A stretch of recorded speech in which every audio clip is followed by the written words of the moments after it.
I mean, it's pretty intense. Luckily, we met the Make-A-Wish kids first, which just feels really lovely. But then all of this is quite full on. So it's like you go like, "Arr!" and sort of charge through it. So I'm excited for when like we're backstage, all of us, as it was when we were filming. And then, you know, releasing the film into the world.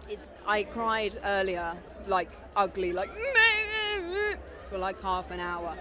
And my friend said, I'm surprised it didn't happen before.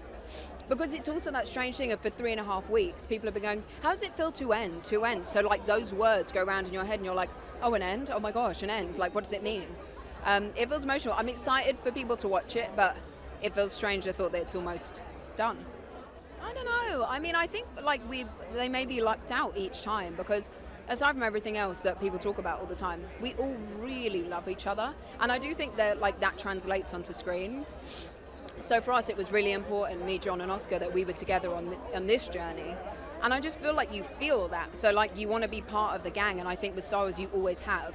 Like whatever side it is, you sort of want to be part of it. And the way they're written, you really feel part of it as an audience member.